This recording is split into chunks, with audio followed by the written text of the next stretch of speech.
I did not expect us to have another McDonald's mukbang. Let's get into it because I've not ate all day today and I'm starving before I get any more hangry. I figured we'd try to see what sock we would get again. Please not a duplicate, but it could, just my luck, huh? I really want the blue one, you guys. I really hope we don't get green. Green's like my least favorite color, we know this. Blue, putting that into existence. But they came out with a Disneyland Happy Meal. I kind of thought this was a Happy Meal. We can get into my plans and talk about social anxiety. Let's see what sock color we got, please. We want blue. Oh, and then we can also see like what Disney toy we got with the Disney Happy Meal. Do you guys want to see before me? I'll do blind. Okay, blind. You guys will see it before me. I'm scared. Please be blue. No! This is not the one I want. Oh, I was worried I spoke into existence. The green one. Okay, I'll say this. I mean, they're not my favorite now. That blue color, that's like my favorite color blue to a T. That's really sad. I did not want green. But the Grinch green is kind of cute. I mean, the Grinch is green, so like they are still cool, but that's really sad. At least I got a different one. I will say that. Different color, but I didn't want the green one. At least it's different. And it's still cute. It's still cute. It's still Christmassy. Of course, I get my least favorite. I will try my hardest to get the other two, but it's so hard to say. Like, I could get a duplicate again. Let's see what Happy Meal toy we got. Did we get a toy? Disneyland 70 years. Let's want something princessy. I'm hungry, but I kind of thought let's just open the toys now because sometimes I'll forget. Wait, they gave me two. No way. Or did they come with two? What did we get? Oh, these are cute. Okay, well, I think this one's really cute. Look, wait. Is this Simba? When I saw it, I'm like, is this Simba? Because Nala! We need a Simba now. I told my mom, I'm like, if we get another dog, it has to be a boy, and we have to name him Simba. I'm talking dream world. If I got a golden retriever that's a boy, I want his name to be Simba Kion, because if you guys have seen Lion King, Simba's son is Kion, and because Nala is Nala Rose, I think it'd be really cute if like future brother. My household, there's 3 of us, and 2 always beats 1. So if I'm ever on my own, I'm getting you Simba. I want the full name to be Simba Kion, because then it's special to Lion King, because Simba, Nala, and then Kion is Simba's son. So it'd be cool to combine Simba Kion, and I think that's cute, you know? It flows. I love it. And then the connection to the movie. That's what I want if I get a future golden retriever boy, Simba Kion. Ah, Simba. I think genuinely, you guys, this is Simba. This character, I have no clue who it is, so. I want to keep the Simba one for sure. I'm gonna part ways with the other one, because I have no connection to that. These are so good. I also, though, got a Big Mac. I got the Big Mac order, but then with the kids meal, I got the nuggets. I can't eat all this, let's be real. So, what are we gonna do instead? I don't really care for pickles all the time. I do like pickles, don't get me wrong. I mean, that pickle seasoning, yum, is so good. But the pickles on the burger, like, I could leave it. Does that make sense? But I love, like, pickle juice. See, we're just making it a solo sandwich. I just wanted that Big Mac sauce, not gonna lie. Let's just kind of eat it like this. It'll be easier. Okay. Yum.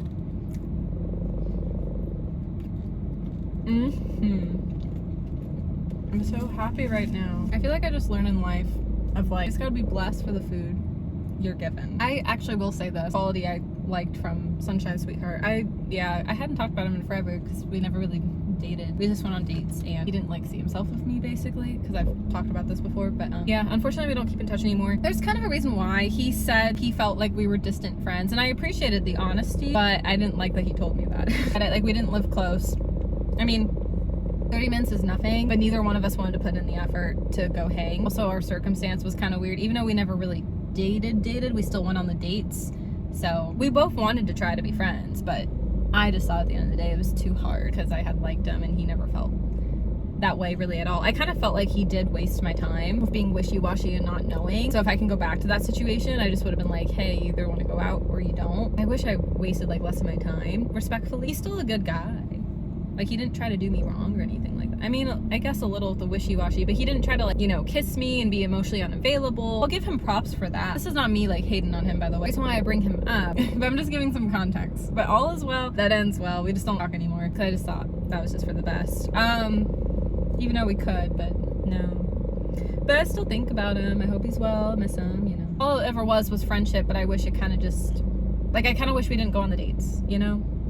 Yeah. One thing he would do that I thought was cool, because him and I both were kind of, at the time, out of all of our friends, we were both like the tightest on money. So we would honestly, when we would hang out, we would meet up and just get McDonald's because we could afford that, you know? And he would always like pray before eating, which I try to remember to do, but I do tend to forget and I feel really bad about it. But I thought it was really cool when I had observed him do that. I just bring this up because it made me think, like, just to be blessed and happy and grateful for what you have. Some days it feels hard when you don't have the money or don't have what you wanted to eat, or that craving. Just in the small moments to really be grateful for food, like, in my body. Even if it's McDonald's, I guess, junk food. I don't know, but it's still protein a little bit. The meat, you know. But he would, like, pray before eating, basically. Because we would just, like, you know, split something at McDonald's, I think. Or we would, no, we paid separately. But we would just get 1 or 2 items, and, like, I would observe, he would pray, so I'd pray. And then I remembered thinking, oh, like, that was really cool. Like, so that's what I'm saying. No hate or anything. I thought it was really cool, and I forgot to do that. I don't know. Just, yeah, bless this food. Amen. We'll do that. But me being happy just made me remember to, like, do that, because it's not asking for much, just being blessed that you have something to eat.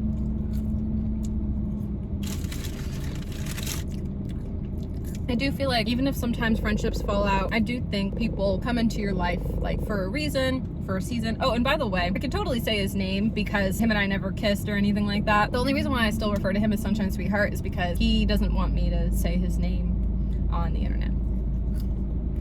He's very, like, private, doesn't like photography, yeah. Or, like, videos of himself, if that makes sense. He likes watching, like, YouTube videos. I don't think mine, but his own stuff, you know, his own humor. So that's why. Yeah, I'm blessed for the food. We also have chicken nuggets. That's getting into, like, the whole day and everything. I have anxiety, we all know that. I have social anxiety, we all know that. I'm just saying that for context. I had a couple events to go to, you know, kind of dreading it because social anxiety is, like, a real thing for me. The first event was an event my mom invited me to, and it all, like, went well. That's why I have a name tag. That's my name, Melanie. Subscribe. Yeah, it was like a girls group event, and it was nice. Met some new people. But I just get awkward when I don't know people, you know. I'm telling you, everyone that knows me is like, you're not shy. I'm like, yeah, see me when you first meet me. My middle school friends, actually, matter of fact, they knew I was shy at first. Shy, quiet, to myself, people pleaser, yes. Yep, that's me. So it took me a little bit to be like, hey, want to come to my house, play date, sleepover, you know, whatever it was. Because I was getting to, like, know those girls, you know, eventually hitting it off. So it's like, yeah, come over. They meet childhood friends, along the way, childhood trauma, but that's a whole separate thing with that. But anyways, everyone from middle school finally, like, came over my house. I'd be like, yeah, like, I'm so shy. It was probably like lunchtime, and we were talking about a boy, and Melanie, you should talk to him, and I'm like, no, I'm so shy. That's probably what it was. I feel like that's what the conversations were in middle school. Talking to boys, no, I'm too shy. Literally. The girls I used to be friends with, like I said, used to, because there's some childhood trauma with that. It's like, I don't want to get, like, too much into it, but basically she hit it off with one of my childhood friends, and they're not close anymore, but they're still friends. And so there's kind of just some inner trauma with that, because there's some personal stuff that I'm like, maybe I shouldn't share. So this is the farthest I'm gonna go. Oh, and then she became friends with another friend I was friends with, but then eventually became a nemesis, and she would rather stay friends with her over me. It was just a whole thing. This is why, you guys, I transferred high schools. I went to a different high school instead of the high school I was supposed to go to, because I wanted to get away from all those friends, former friends. And just people, like, I knew all of my life. I wanted to meet new people. This was bad, but I was like telling my dad back then, instead of old enemies, old friends, new enemies, I just want to go to a school of new friends and new enemies. I'm like, I didn't want to know anybody. But it was funny, because when I did get to high school, I knew, like, one guy for sure. Well, shout out Michael. He's a real one. Good old pal friend from high school and middle school. I, like, got to see him grow up. It was really cool, you guys, in college, because I did a story about him, and it made second place in the newspaper, the ONPA, which stands for Oregon Newspaper Publishing Association. And my story about him got second place. University of Oregon took first, which I get it. Over community college, I get it. You know, like, with Michael and seeing him grow, it felt like we did it together, you know? And so I texted him being like, our story won, even though, yes, it's my story, I wrote it, but it was about him, and it was a profile on him and writing about him growing from middle school to college with his running journey. It just was like, we did it! And he's like telling me congratulations, but I'm like, but this is our story! Anyways, so that was fun. Like a full circle moment for me. Anyways, so, like, Michael comes up to me, like, first day of orientation, and I knew him. I say it in this kind of tone because I'm thinking, like, what are you doing coming up to me? I'm, like, trying to get away from everybody I knew from middle school. I didn't know him well. I thought he was nice. Honestly, I thought he was shy and quiet. And then we talked on the phone not that long ago. Well, it was like months ago at this point, just catching up. He was like, do you want to know why I was shy and quiet?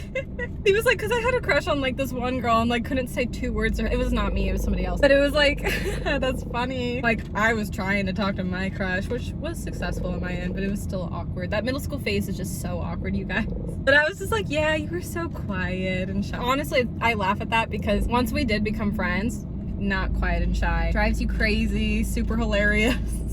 So funny.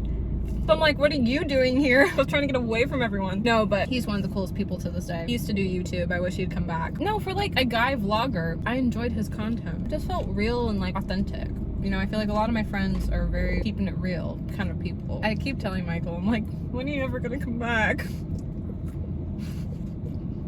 Because I don't think he will anymore. I'm so sad. I need more of my friends doing YouTube, like Caleb Fast, because we just like relate to it, you know. But Michael and I still talk about it because he had done it before, so he still gets it. One of the only friends besides Caleb that gets it, so we have these conversations about that. But anyways, Michael and I became friends in high school because we just knew of each other, and we were just kind of awkward and shy at first to everyone, you know. So it's how we kind of networked and met people in our friend groups and other groups too, you know. High school's cliquey, yeah, but in a different way though. At least for me, like I had a good high school experience. Middle school, not so much. My former friend from middle school is like, oh my gosh, Melanie, like you're so not shy. Like you come off like you're shy in school. I see you. And I'm just like, oh no. She's like, yeah, you come off that way in class, super quiet. And I just think to myself, no, she isn't. Because I've seen her in her home environment at her house being like, what? And I'm just like, now you finally seen that side of me. Because that's the thing. My childhood friends never saw the introvert side of me. I have 3 childhood friends from my upbringing. Whenever I'm like telling them I'm so shy, they're literally like, no, you're not. Because they never saw me in that shy environment. Where the middle school friends saw me in both. They first met me in the shy environment and then saw that I wasn't. Where the childhood friends knew me for who I was immediately. They never saw that side in school. That's why one time I had my childhood friends actually come to my 5th grade promotion. I wanted them to see like that other life I was having. It felt like, you know, 2 of my friends were homeschooled, 1 went to a different school. It was just different for them, right? And I wanted them to see like my shy side of me, you know? I don't know if I really was, maybe a little, again, if there was a crush on a boy. Yeah, oh yeah, there definitely was. I remember he talked to me over his actual crush and that was a flex. You get all these scars when you're a kid. Like I have like kneecap scars, you guys. The very first time I injured myself was the pool at the apartment complex, and yeah, that was not fun. I remember being like, I want to go back and swim, and I wasn't allowed to because you're bleeding. I'm like, Dad, can I go back? Minutes after I was like crying and bandaged up, I'm like, oh, perfect, I can go back in. Like, no, you're done, you can't. And then I had my dad take a photo. The band-aids had to come off eventually to air dry, you know, to heal, right? I was like, take a photo, this is so cool, I got injured. This is just kid stuff, I swear. I wanted my childhood friends to see that side of me, you know? But I don't know if the last day of school was a perfect example because everyone was talking to me the last day of school. Because of all my friends that they didn't know. All the boys in my grade all into my friends. I don't know if that was a good example. Yeah, it was kind of interesting because the populars in my school, that last day, none of the boys were talking to them. No one was really talking to them except their group. And it was small. Even some of them in their group came up to me instead. And so I feel like my childhood friends had a really bad example. Because of course when like new people are coming in, people get curious, you know? Yeah. They're just like, you're not shy. I'm like, you're not seeing this how I see it. You know, going to an event, meeting new people, social anxiety, talk. But thankfully, like my mom knew people, so she would introduce me. It always helps to go with a friend. If you don't have a friend, I don't always like to go. Just like to at least know somebody. Sometimes I do go to events solo if it's something I need to go to, which the event right after my mom's event, I did go solo, but that was kind of an educational reason. This is more of like Christmas gathering. I meet somebody in the gathering that actually knows how to make sourdough bread. She's like, want to be my last spot in my class. And I was like, I don't know. So I'm like, I don't want to meet new people and I'm shy and awkward. She was like, come on, you should do it. I'm like, I don't know how to make it though. I'm like, why am I getting offered this and pushing myself? I wanted to say no because that's like the social anxiety in me, but I said yes. I'm like, okay, fine. I was like, Mom, are you gonna do it? She's like, I can't, that's the last spot. I'm like, great. We'll see how that will go. Because like, I don't know how to make sourdough bread, you guys. And I don't know anybody. Yay. Yay for putting yourself out there. Speaking about my guy friend Michael, he made a solid point and I was like, how dare you make that solid point? He knows that like, because we've been friends for so many years, as I said, like I'm shy naturally at first. It's hard to push me to do something, but he knows once I do get pushed and motivated, I do it. He literally called me out on it. He was like, yeah, you just need that little push and then you do it. I'm like, wow, thanks. I'm like, this is when you know when people know you for a really long time, when they know your weaknesses and they call you out on it. And I'm like, oh my gosh, thanks. No, we were laughing on the phone because we were talking about our old middle school crushes, old middle school like peers. Crazy. There was only one couple in middle school sweethearts that dated throughout middle school and high school, but I don't know if they're still together. They were for a long time, but I don't know. If they still are, that's a flex. I feel like that would be rare, but I don't know. Definitely they were long term though. Because I had heard through the grapevine in high school they'd still be together.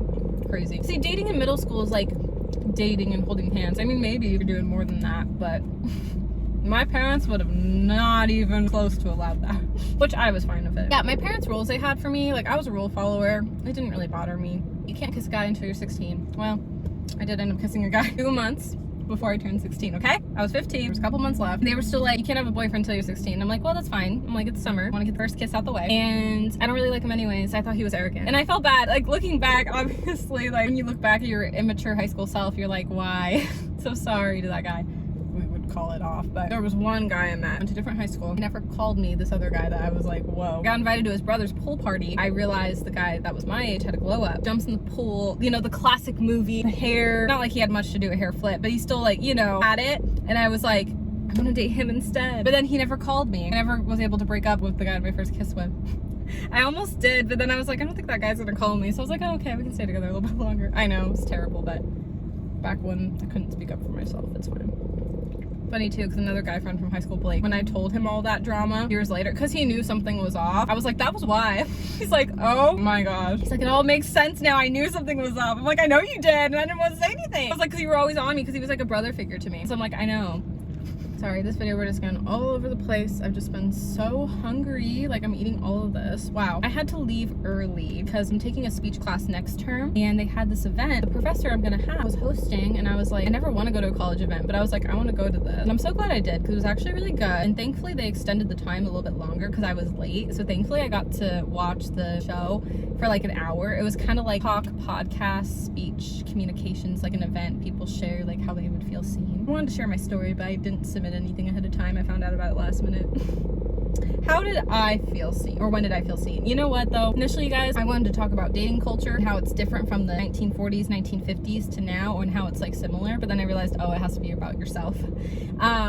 So that could be a whole podcast episode. But I was like, shoot. I was like, I don't know if I would have done a good job, because I'm like, I don't know if I've ever really felt seen. But then I did start to realize, this is why I love the idea of journalism as a career, because journalism's like the only field, like writing stories and storytelling, that I have felt seen from. Because like you're creating something of your own. One of my friends from newspaper would edit my stories, I'd feel seen. When advisors submitted my story to like the ONPA, I felt seen. That was college. High school advisor made me do a story because I was gonna get front cover, felt seen. I felt like everything journalism, I've always felt like seen. I had a past advisor in newspaper, and that's a whole separate story for a podcast episode. That advisor in particular changed my life, because I went from never hating somebody, but not being super fond, in a sense of like, I didn't feel like this advisor like believed in me, because I had him originally as a newspaper teacher in high school, and then I was going on to leadership, and I was like, perfect, he's gonna stay back here, moving on. I find out he's moving on to leadership with me too. I was like, you gotta be kidding me. Then I was like, next operation, get out of newspaper class. Just didn't feel like I was worthy of it, you know? I didn't feel seen, and that made me feel discouraged. I didn't think I did. So I remember in private talking to my teacher in high school being like, hey, I think I should drop the class.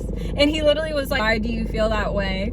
No, and it's like a whole thing. Because I didn't feel like, you know, seen in what I was doing. Oh, because he would keep like not submitting my stories, and I needed them submitted for a grade, and I'm thinking like, I'm messing up, I'm doing something wrong. So I thought the best solution was, oh, I'm not good at this, I should remove myself and leave. So literally I'm like, well, clearly something's wrong. I feel like I'm just not doing like a good job, you know? That's kind of what I'm telling him. I'm like, I don't think I'm good at this. And he said something that was so impactful at the time. When I look back, he was like, stay in the class and like keep at it. Like, because I had learned from him was that even if something's hard, or even if something's not working right away, you have to keep up the work. It ended up motivating me in the long haul to really like keep pursuing journalism, and I'm still am to this day, you know, having a YouTube channel and starting out the podcast. But I've learned that like, if you really want something, you gotta like work at it. Even when you're not good at it, you have to keep going, and that's how you're going to improve. Eventually I'd keep going, and eventually I did get better at it in high school and college too, you know? But it was like that one conversation that really changed my life. And like I said, it could be a whole story time. Then in leadership, it was like discouraging at first, feeling like my ideas sucked, and then they'd get better. And then in newspaper with a different advisor, you know, I got a front cover story in high school. Like, so yeah, everything just started to change, because both these teachers, they were in cahoots, they were friends. All along I was like, oh, they both believe in me. I didn't know that at the time.